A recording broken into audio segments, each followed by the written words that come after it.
Baiklah, yang terhormat Bapak Gubernur DKI Jakarta Bapak Joko Widodo, yang terhormat Kepala Kejaksaan Tinggi DKI Bapak Didi, yang terhormat juga Ketua DPRD DKI Jakarta, dan juga Wakapolda sekaligus mewakili Kapolda Metro Jaya, dan juga Pak Azumadi Ezra selaku mewakili akademisi.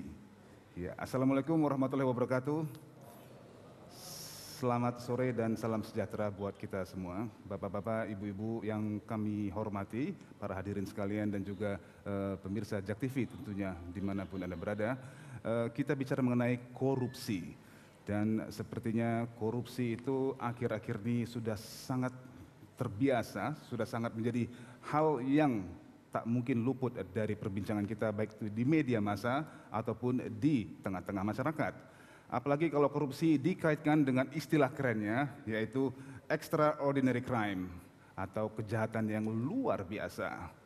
Bahkan anak saya yang baru berumur 7 tahun pun sudah sering menanyakan, "Pak, korupsi itu apa sih sebenarnya?"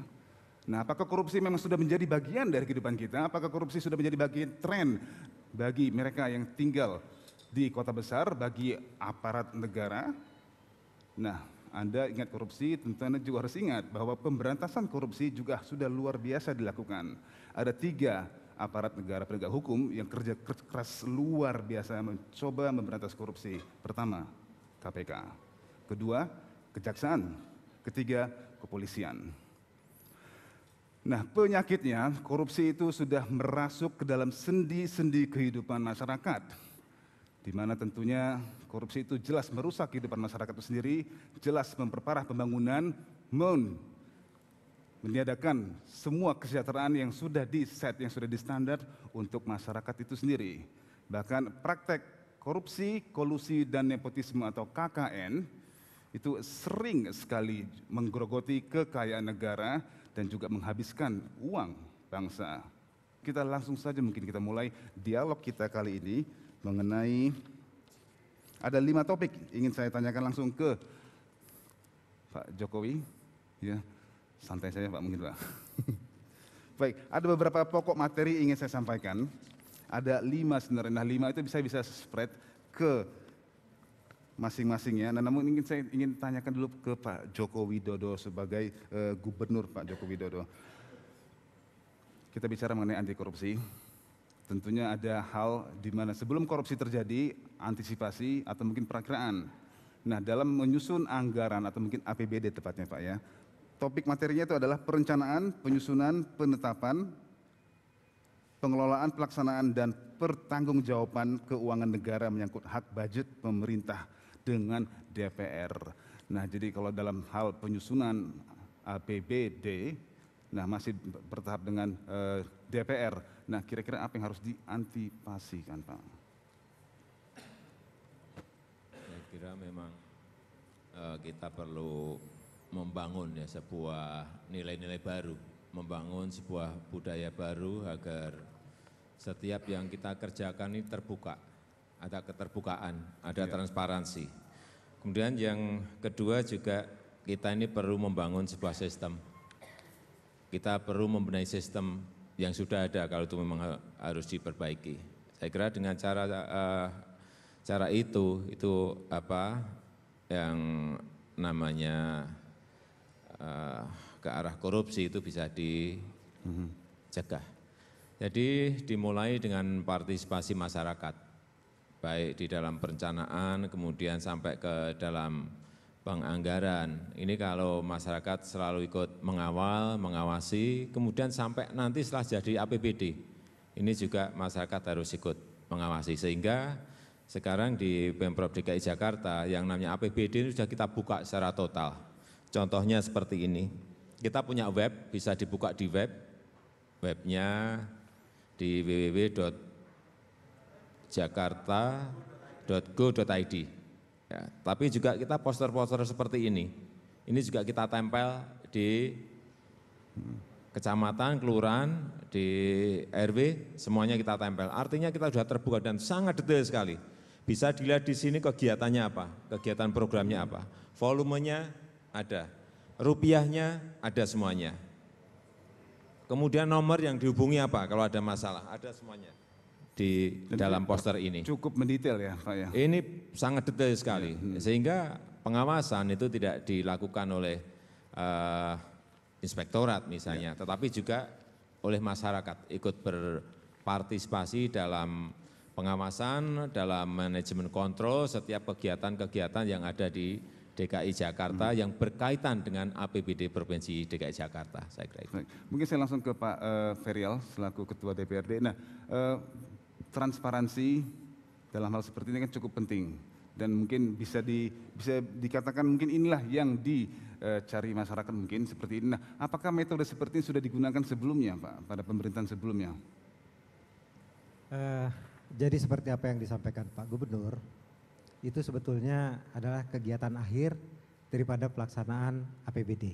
Ya. Transparansi dari APBD ini kita sudah lihat pada saat tahap perencanaan. Jadi kegiatan di anggaran ini tidak datang sekonyong-konyong, tetapi sebelumnya kita menerima masukan dari masyarakat, pertama melalui musrembang dari tingkat yang paling bawah sampai ke tingkat provinsi. Selanjutnya juga nanti ada masukan lain dari pokok-pokok pikiran dari anggota DPRD yang berasal juga dari anggota masyarakat. Ini digodok oleh pemerintah daerah, merupakan suatu kerangka kegiatan, dibahas bersama, dan saya sampaikan kepada Bapak dan Ibu sekalian, dalam pembahasan kita juga diawasi. Ya. Di samping masyarakat, kita secara resmi diawasi oleh BPKP dan KPK dalam pembahasan anggaran. Dan selanjutnya kalau sudah jadi anggaran, yang disampaikan Pak Gubernur tadi, sudah jadi, nah dibuat poster seperti itu, ditayangkan siapapun bisa melihat. Jadi kami kira pelaksanaan dari APBD ini sudah cukup baik, saya kira demikian. Sudah cukup bisa mengantisipasi kemungkinan adanya ya. Oke, Prof. Azumardi, mungkin saya ingin tanyakan tadi, kalau tadi Pak Ferial mengatakan musrembang itu sudah dilaksanakan. Nah, saya ingin saya tanyakan dari masyarakat sendiri, apakah masyarakat itu memang sudah aware betul adanya program seperti ini, atau mungkin harus pendekatan apa yang harus bisa dilakukan untuk betul-betul meraih atensi perhatian masyarakat? Terima kasih.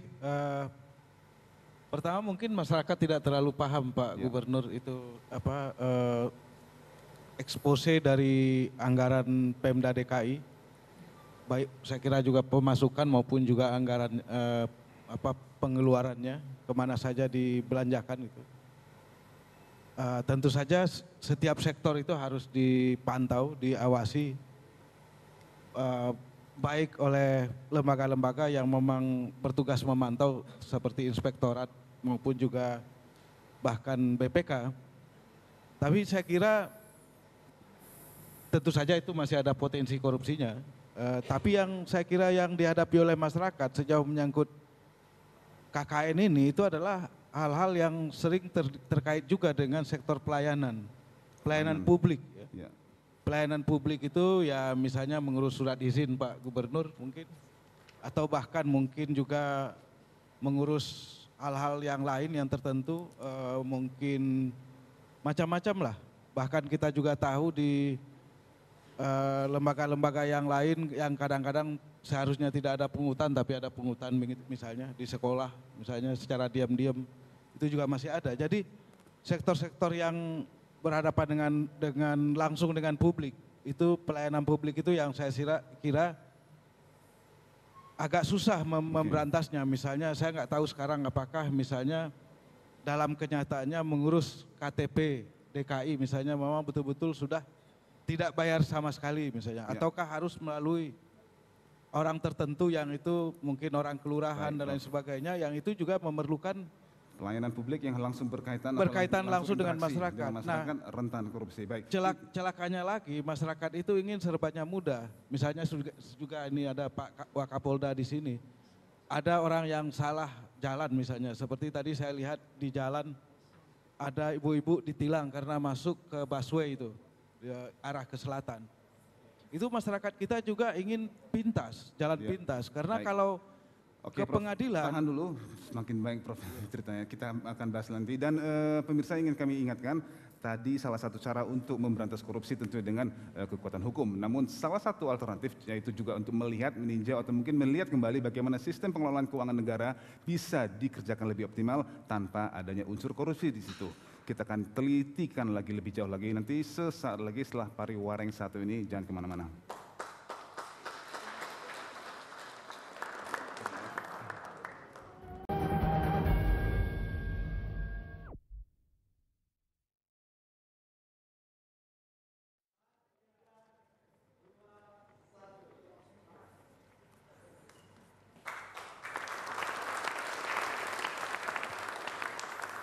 Baik para hadirin, Bapak Ibu yang terhormat dan pemirsa Jak TV dimanapun Anda berada, kita lanjutkan kali ini penguatan jaringan masyarakat anti KKN 2013. Tepuk tangan sekali lagi. Ya, tadi Prof. Azumardi sudah jelaskan bagaimana mungkin agak rentan atau mungkin pertama adalah kurang pahamnya mungkin masyarakat dengan sistem yang ada. Musrembang tadi dibahas oleh Pak Ferial ya. Namun mungkin exposure atau mungkin publikasi, sosialisasi, apalagi edukasi bahwa ada program ini mungkin kurang tersentuh oleh masyarakat. Nah, saya akan lempar langsung ke Pak Didik ya sebagai Kejaksaan Tinggi. Nah, tadi di akhir segmen sebelumnya saya juga singgung mungkin adanya perbaikan atau mungkin evaluasi ya, sistem pengelolaan keuangan negara yang sudah ada. Terlepas dari apakah itu ada unsur korupsi atau tidaknya, nah mungkin bagaimana kita mengevaluasi sistem pengelolaan keuangan negara itu, Pak. Terima kasih. Assalamualaikum warahmatullahi wabarakatuh. Para hadirin dan pemeriksa Jak TV dimanapun berada, kaitannya dengan topik transparansi dan akuntabilitas, kami pertama memberikan apresiasi pada Gubernur. Merupakan perintis, mungkin baru kali ini ada pemerintah daerah yang berani mengungkapkan ini berapa pagu anggaran tahun ini. Pak Didik, Hanya mohon didekatkan sedikit ya. yang perlu dikawal, setelah tahu pagu anggaran, ini pertanggungjawabannya juga harus transparan akuntabilitasnya. Artinya, sudah ditetapkan pagu-pagu, jangan sampai nanti pelaksanaan terjadi duplikasi. Ini yang rawan di situ. Mohon maaf, kalau dalam tataran perencanaan, ranahnya legislatif, eksekutif membahas, berjalan. Namun dalam pertanggungjawabannya, kadang-kadang ini dikejar waktu, sama mendesak, dilakukan bersama-sama, pertanggungjawabannya jadi satu. Nah, duplikasi tidak boleh, sementara pencariannya dua. Ini yang menjaga kerugian negara. Yang kami kawal adalah mengantar para pelaksana dalam tata kelola keuangan, kalaupun itu merupakan pengadaan, ikutilah aturan koperasi yang ada. Kalaupun itu bertanggung pengadaan langsung, ikutilah aturan yang ada. Yang penting, satu, kepentingan umum itu terlayani dulu. Ya. Mungkin ada kebijakan, sudah dibakukan dalam perjalanan ada kepentingan besar, apakah itu banjir, bencana dan sebagainya. Oke. Gubernur selaku pimpinan daerah punya kewenangan. Ambil sikap. Satu, negara tidak dirugikan. Dua, kepentingan umum terlayani. Tiga, tersangka atau orang tidak menikmati mengambil keuntungan. Nah, disinilah pertanggungjawaban yang diminta dalam akuntabilitas diberikan pada masyarakat. Seperti ini adalah contoh akuntabilitas publik, ya. Pelayanan publik bahwa pada dasarnya produk kinerja pegawai itu adalah hak masyarakat untuk mendapat informasi. Ya, itu tadi pertanyaan saya berikutnya sebenarnya Pak Didi. Di mana masyarakat bisa tahu apalah inilah hak masyarakat untuk mengetahui akuntabilitas dan transparansi eksekutif dalam menjalankan operasional sehari-hari jika ada wewenang, kebijakan atau apapun yang dijalankan dalam operasional sehari-hari. Apakah ada patokan, ini adalah kewajiban dari aparat negara untuk mentransparansikan semuanya, dan apakah memang ada batasan hak dari masyarakat atau warga untuk mengetahuinya sejauh apa? Ada. Ya. Sejauh mana masyarakat memberikan informasi atau menaikkan informasi? Ya. Pertama, diatur dalam Undang-Undang 31 tahun 99 dan PP 21 tahun 2000. 71 dah salah ya. itu masyarakat punya hak untuk menanyakan ataupun memberikan informasi. Menanyakan itu tataran sebagaimana? Pertama harus berani bertanggungjawabkan bahwa saya punya identitas. Dapat terjangkap, ada KTP, ini loh nama saya. Kalau berikan informasi, akurasi data. Tidak didasari dengan kecemburuan sosial. Ya. Makanya didasari norma agama dan norma kesopanan. Ya kemudian, kedua, pada tataran kapan pihak pejabat atau aparat publik itu memberikan penjelasan pada masyarakat. Ada mungkin bentuk layanan TV informasi publik, atau mungkin pusat pelayanan publik, bisa. Disitulah langsung masyarakat langsung menanyakan, jawab. Ada batas waktu sampai 30 hari. Ya. Pejabat itu beri waktu 30 hari. Kalau tidak, ada komplain nanti. Makanya para bapak-bapak, mohon maaf ya, kalau ada petani masyarakat, segera diklarifikasi, berikan jawaban dalam waktu 30 hari. Itu nanti, kalau ada indikasi negatif, baru ada upaya-upaya, mungkin mulai dari pendidikan, sampai pada politisi. Menarik. Saya masyarakat, saya merasakan adanya indikasi penyelewengan anggaran atau mungkin suap atau apapun itu. Kemana saya harus pergi? Apakah saya harus mengetok pintu polisi di tipikornya? Apakah saya harus mengetok pintu di kejaksaan langsung? Apakah mungkin di Pemda? Mungkin bisa dijawab mungkin dari Pak Waka, Pak. Silakan Pak. Bentar Pak ya. Ya. Assalamualaikum warahmatullahi wabarakatuh. Waalaikumsalam warahmatullahi. Saya menyambung apa yang disampaikan oleh Bapak Kajati.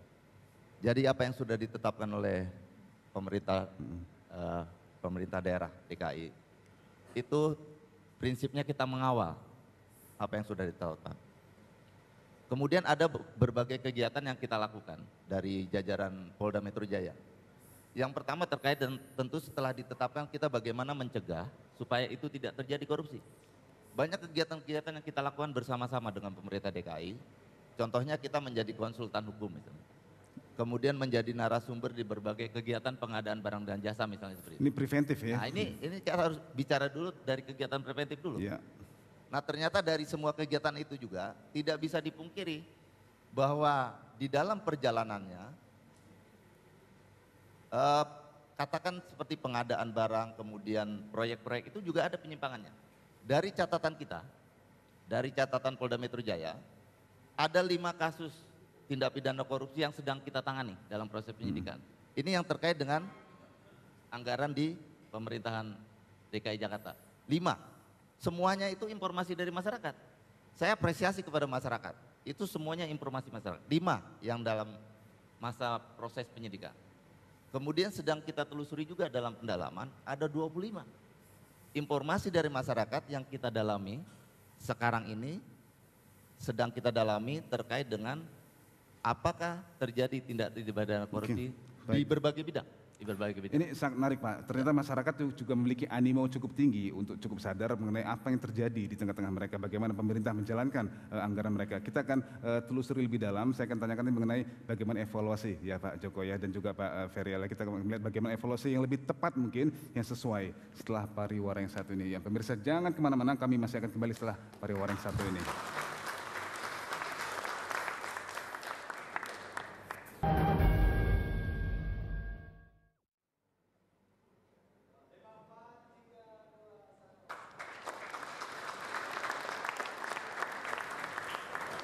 Baik, terima kasih hadirin dan pemirsa Jak TV. Kita masih membahas transparansi dan akuntabilitas pengelolaan keuangan negara. Kalau tadi kita sudah bahas dengan Pak Wakapolda, ternyata memang ada kesadaran.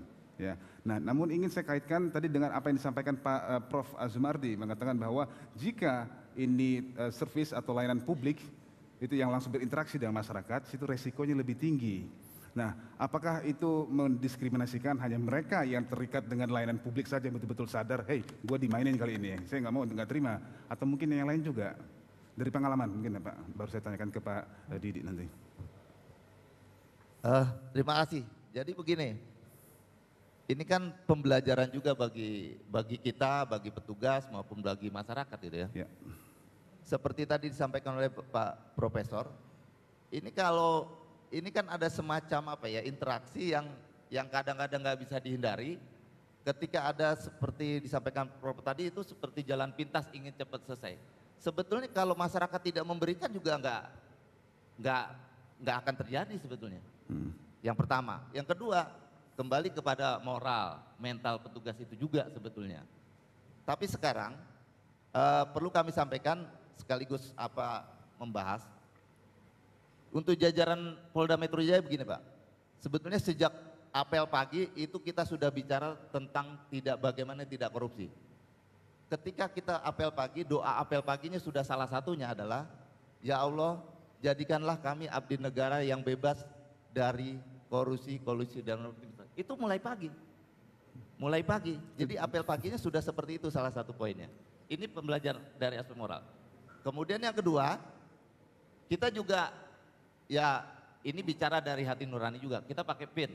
Kalau pakai dinas itu pakai PIN di sini, pelayanan prima, anti KKN, anti kekerasan. Itu salah satu. Itu dari aspek moralnya kita bangun seperti itu. Nah, kita juga ingin bantuan masyarakat. Kalau masyarakat tidak memaksa untuk seperti itu juga kita akan tidak lakukan itu. Nah, oleh karena itu kita bangun anggotanya, petugasnya kita bangun moralnya bagaimana supaya tidak mau menerima, dan masyarakat juga kita inginnya seperti sama seperti itu. Saya akan tanyakan ke Pak Didi tadi bagaimana moral masyarakat sekarang yang akan kita bentuk Pak. Tapi sebentar dulu saya akan lempar ke floor dulu, kita kasih kesempatan buat para peserta. Mungkin ada yang memiliki pertanyaan langsung, saya beri waktu mungkin sebentar. Ya Bapak Ibu, ada yang ingin bertanya mungkin.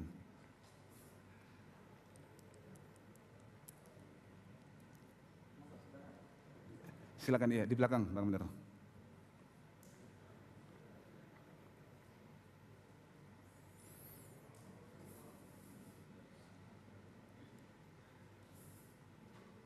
Assalamualaikum warahmatullahi wabarakatuh. Waalaikumsalam warahmatullahi. Mohon izin Bapak Wakapolda, kebetulan saya pakai dinas. Di sini ada PIN anti KKN.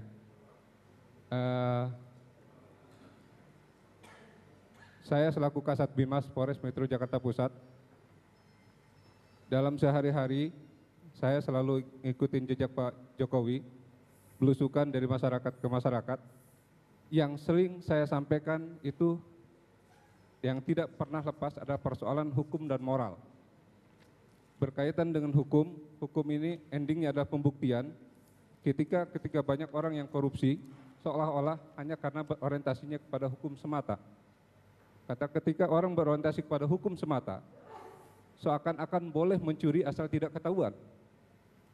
Boleh korupsi selama tidak ada bukti. Maka saya lebih menekankan kepada masyarakat, mari kita sama-sama perbaiki moral kita. Termasuk kami kepolisian sebagai penegak hukum, andaikan kami tidak bermoral pasti juga rusak hukum ini.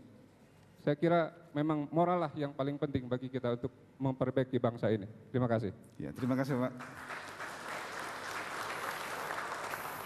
Baik, pertanyaan mungkin. Tadi itu mungkin lebih ke kesan ya. Mungkin ada satu pertanyaan.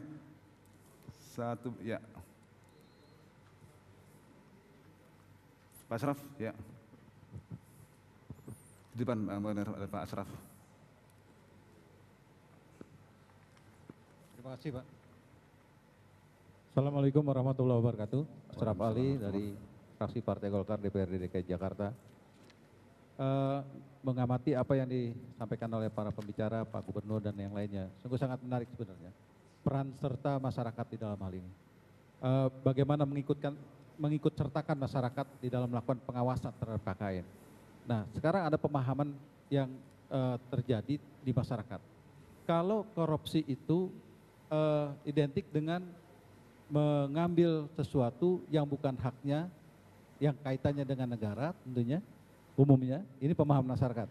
Dan ada nilai materialnya.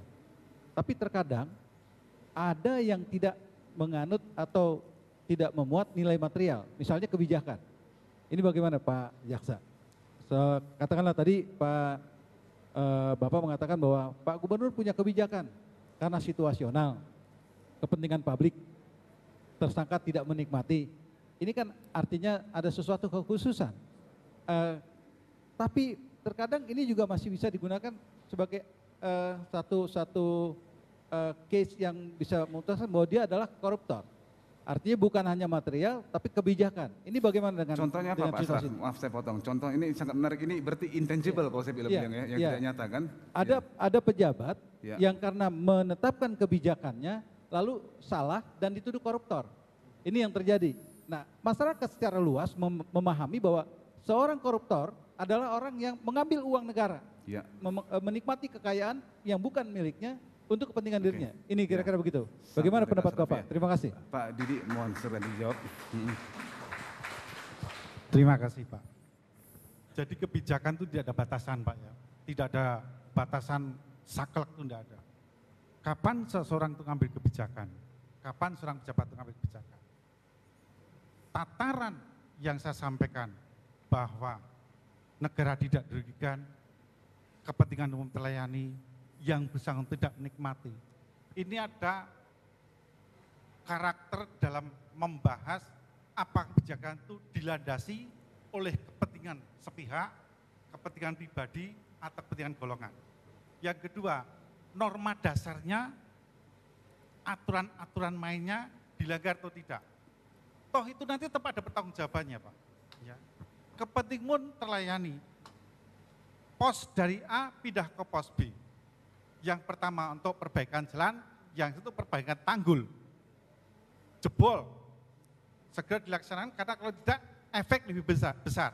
Nah, tataran cara mengukur bagaimana kebijakan ini tidak secara sepihak langsung seorang ambil kebijakan, tidak Pak.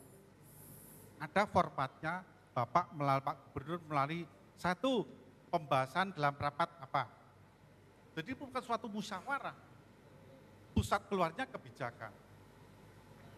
Ya bukan kepentingan perorangan tadi ya, makanya kepentingan umum terlayani. Kebijakan yang berpihak kepada masyarakat tentunya. Iya, kepentingan tadi Pak. Ya. Baik, Pak Didi, kita akan break sebentar. Kita masih akan tanyakan lagi ke Pak Joko tadi mengenai bagaimana evaluasi yang sesuai dan tepat. Kita akan break sebentar, pemirsa. Jangan kemana-mana, kami masih akan kembali setelah pariwara yang satu ini.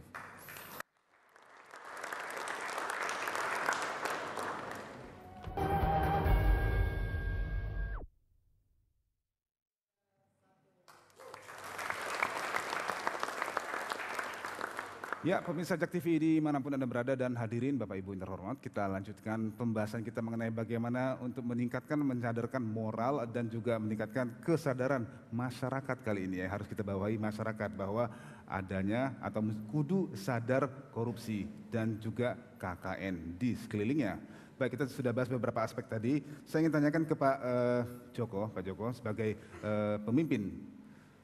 Tentunya Anda melihat bagaimana suatu dinas beroperasi, membangun suatu infrastruktur, dan kemungkinan Anda melihat, oke, ini ada indikasi ketidakberesan. Saya langsung ambil contoh mungkin kalau saya boleh Pak Joko ya, Casablanca, jalan layang nontol, ya kan? Nah, soalnya kan saya tinggal di Tebet Pak, jadi saya merasa salah satu yang dirugikan, kenapa itu jalan kok nggak dijadi-jadiin juga. Nah, kira-kira indikasi sejauh apa ya Pak Joko lihat, oke ini harus dihentikan sampai ada betul-betul transparansi yang jelas di mata Pak Joko sebagai gubernur? Ya, karena yang pertama itu memang sebuah ruas jalan nontol yang memang diperlukan masyarakat ya. Tetapi dalam prakteknya kan tidak semudah yang kita bayangkan. Jadi memang itu direncanakan selesai itu akhir tahun 2012. Tetapi kenyataannya kan tidak jadi, sehingga diundur. Diundur pun juga tidak jadi, sehingga diundur lagi. Tapi memang tingkat kesulitan di lapangan memang yang kita lihat memang luar biasa sulitnya. Artinya sudah pekerjaannya sulit, proyek itu dikerjakan di tengah kota dan harus mengatur waktu, tidak setiap saat dia bisa bekerja, pekerjaannya malam dari jam sekian sampai jam sekian, sehingga hal tersebut itu membatasi kontraktornya untuk mengerjakan 24 jam, sehingga hitungannya meleset dan mundur. Tetapi kenapa kemarin kita hentikan, supaya bisa kita pastikan apakah ini bisa dilanjutkan ataukah harus dilelangkan lagi. Kalau dilelangkan lagi, kalau yang menang beda orang kan ini menyangkut sebuah konstruksi kan, sehingga ini juga diperlukan sebuah kebijakan.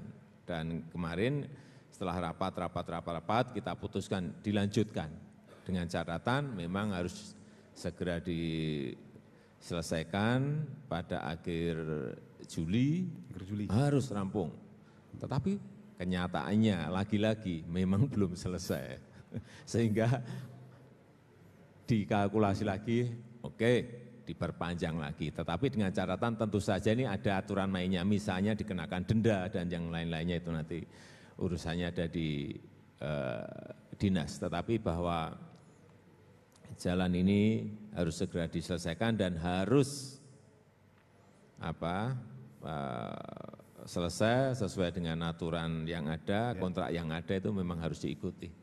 Baik, Pak Ferrell, saya ingin tanyakan apakah ada toleransi di mana tingginya kebutuhan atau mendesaknya kebutuhan masyarakat terhadap sesuatu, konstruksi atau bangunan atau apapun, dan namun mungkin bisa terhambat karena mungkin adanya indikasi korupsi lah kita bilang. Nah, apakah ada titik tengah bisa dipertemukan situ atau mungkin mutlak tidak boleh menurut Pak Didi tadi?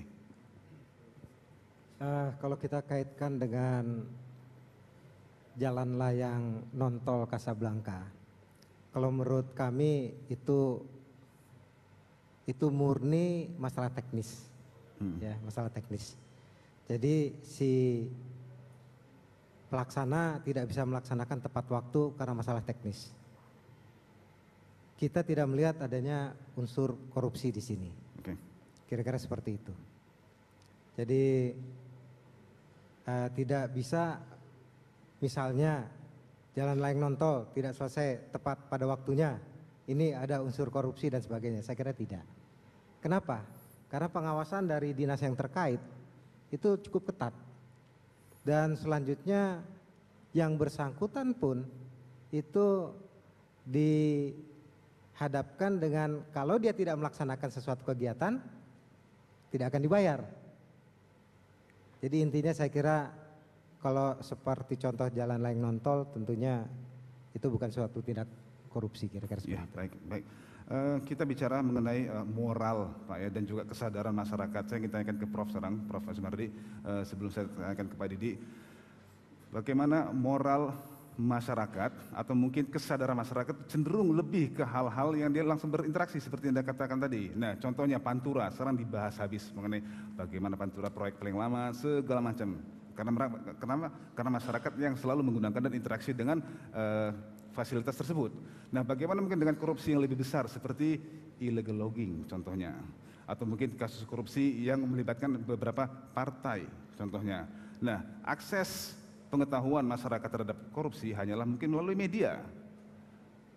Kalaupun itu dia tidak terkena langsung seperti Pantura tadi. Nah, sekarang pertanyaan saya adalah bagaimana untuk betul-betul meningkatkan awareness atau kesadaran masyarakat bahwa korupsi itu bukan hanya bisa terjadi atau bukan hanya yang buruk terhadap mereka, tapi juga terhadap golongan lain. Sebetulnya kalau yang tadi saya kemukakan, korupsi yang melibatkan pelayanan publik tadi soal mengurus izin, bangunan dan macam-macam, itu sebetulnya remeh-temeh ya. Itu sebetulnya ya kecil-kecilan lah sebetulnya, tapi korupsi yang lebih besar itu justru adalah pada APBD ataupun pada APBN. Pada proyek-proyek yang besar seperti itu justru sering terjadi dan kita lihat. Dan saya kira pada tingkat masyarakat sungguhnya lebih mudah menumbuhkan kesadaran, dan seperti tadi dibilang oleh Pak Wakapolda, ada 5 kasus itu yang sedang diselidiki, itu adalah laporan dari masyarakat. Jadi sungguhnya kesadaran masyarakat itu ada. Jadi menurut saya kunci yang paling penting dalam pemberantasan korupsi sekarang ini adalah reformasi birokrasi. Itu yang pertama. Reformasi birokrasi. Birokrasinya harus disederhanakan, harus dipangkas, Pak Gubernur. Jadi orang nggak susah lagi berurusan seperti tadi itu kalau dulu kan kita tahu di DKI ini kita nggak tahu dapat info misalnya sebuah jalan mau dibangun itu susah mendapatkannya, Pak. Sehingga akhirnya terjadi spekulasi tanah, begitu kan, harganya jadi naik. Jadi itu info mengenai di mana mau dibangun. Misalnya tadi saya lihat dari daftar yang mau dibangun itu misalnya Jakarta International Performing Arts misalnya. Wah, saya bilang ini dahsyat sekali nih. Bagi Jakarta bikin pusat kesenian, saya bilang nanti satu waktu Pak Jokowi ini bisa bikin semacam Broadway di Jakarta. Itu kita butuhkan gitu. Jadi di dalam proyek-proyek seperti itulah ada kemungkinan seperti itu. Nah, ini yang pertama. Yang kedua saya kira adalah hukum yang tegas. Jadi siapapun pelaku korupsi itu harus ditindak tanpa ampun. Dan kalau perlu dimiskinkan. kalau perlu disuruh melakukan social service, misalnya membersihkan stasiun Gambir misalnya. Ya betul, itu berlaku di negeri di mana-mana. Orang seperti pemain sepak bola saja misalnya, siapa itu Tevez misalnya, itu yang main di Manchester City, dia speeding, harus melakukan pembersihan, pelayanan untuk membersihkan lingkungan tertentu selama 240 jam. Sehingga kapok misalnya kalau di Jakarta ini kan sering nih, kalau apalagi akhir pekan misalnya tiba-tiba mobilnya itu Pak Gubernur tuh menabrak itu air mancur di depan HI itu atau mungkin yang di depan BI sini ini. Jadi itu harus dipadukan hukuman yang keras tanpa ampun, kalau perlu dimiskinkan atau mungkin dilihat mana harta yang diperoleh sebelum dia menjabat posisi tertentu dan mana yang kira-kira terindikasi harta itu diperoleh setelah menjabat ataupun menduduki posisi tertentu. Baik. Saya kira nggak ada jalan lain karena tanpa itu nggak akan kapok. Kita lihat dari ke hari korupsi ini makin merajalela dan itu memberikan contoh yang tidak baik kepada masyarakat. Baik, korupsi karena ini. Ada 3 hal tadi saya ingat ya. Pertama tadi reformasi birokrasi. Reformasi birokrasi. Yang kedua adalah penegakan hukum yang tegas tentunya. Hukuman yang tegas. Kita akan dalami itu setelah pariwara 1 ini. Saya akan tanyakan ke Pak Joko ini. Saya ingat sekali pertanyaan saya sebelum Pak Joko menjabat jadi gubernur pada saat ini Pak. Yaitu salah satunya adalah reformasi birokrasi. Nah apakah ini terkait dengan ini juga atau mungkin hanya terkait dengan birokrasi yang akan dihadapi pada saat itu. Pemirsa jangan kemana-mana, kami tentunya masih akan kembali setelah pariwara yang 1 ini.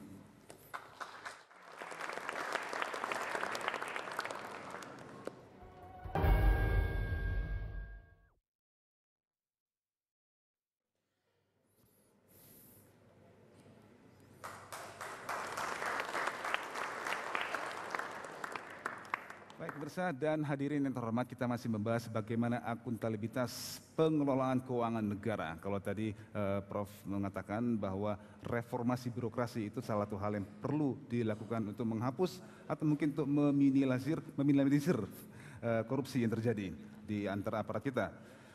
Pak Joko, saya masih ingat pada saat itu mungkin bulan berapa? Bulan 9 ya, kita pertama kali ketemu pada saat pemenangan pemilihan pilkada yang di Jalan Borobudur, ya, Jalan Borobudur. Saya tanyakan ke Pak Joko, apa kira-kira yang Anda ingin lakukan dalam waktu dekat ini? Yang saya paling ingat adalah salah satunya tentunya adalah reformasi birokrasi. Nah di kesempatan ini Pak Joko saya ingin tanyakan, apakah yang Pak Joko maksud pada saat itu reformasi birokrasi memang untuk berubah seluruh birokrasi operasionalnya atau mungkin juga untuk mengantisipasi indikasi adanya terjadi korupsi lebih luas? Ya tadi di depan sudah saya sampaikan, harus dibangun sebuah sistem. Ya. Sehingga orang sulit untuk menerobos sebuah aturan. Seperti saya berikan contoh, kartu Jakarta Sehat mau membuat kartu seperti ini membangun sistem. Sehingga rakyat dipermudah untuk menuju ke rumah sakit, tetapi dari sisi manajemen pengawasan untuk APBD ini juga lebih mudah. Siapa yang pegang ini?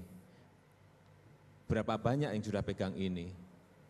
Dan perkaliannya berapa sehingga ketemu sebuah angka tertentu. Ini membangun sistem.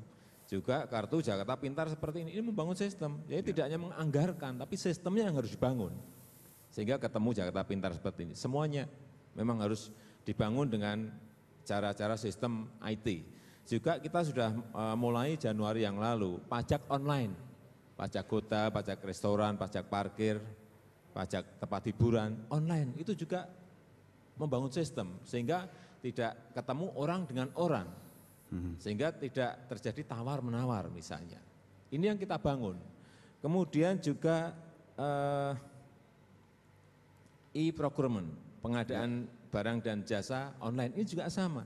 Arahnya membangun sistem semuanya. Dan yang paling penting, yang terakhir yang telah kita lakukan adalah lelang jabatan. Lelang jabatan. Iya. Lelang jabatan ini juga dalam rangka reformasi birokrasi, artinya ada seleksi dan promosi terbuka, semuanya dibuka. Jadi tidak ada saya menempatkan lurah, menempatkan camat karena kedekatan, karena persaudaraan, atau karena dia bayar saya berapa. Tidak seperti itu, ini terbuka semuanya. Yang nilai baik ya ditaruh di tempat yang pas, yang nilai tidak lulus yang dia baik ya mohon maaf. memang bergeser di tempat yang lain. Ini proses-proses reformasi seperti itu, sistem, SDM-nya, semuanya beriringan terus. Dan ini akan terus kita kerjakan, akan terus kita lakukan. Sistem yang belum baik, perbaiki. Sistem yang belum ada, kita bangun sistemnya. SDM ya terus dengan proses-proses seleksi dan promosi terbuka. Ini cara-cara yang terus akan kita lakukan. Ya, baik.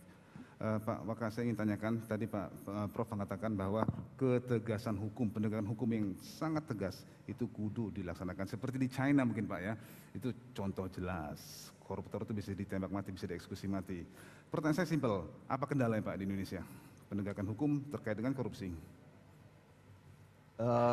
Kita cermati terkait dengan vonis gitu ya. Ya. Tapi sependapat dengan Pak Prof tadi, memang ada nuansa dimiskinkan seperti itu. Kemudian tidak sebandingkan kerugian negara yang dirugikan gitu ya. Dengan vonis yang diberikan. Itu memang kendala juga gitu ya. Ya. Kemudian juga recovery asetnya. Contoh misalnya gini, Polda Metro ini selama 2013 sudah kita recovery aset tuh sekitar 3,3 sekian M lah gitu. Itu belum seberapa sebetulnya dibandingkan kerugian negara yang dirugikan gitu ya. Ya ini sebetulnya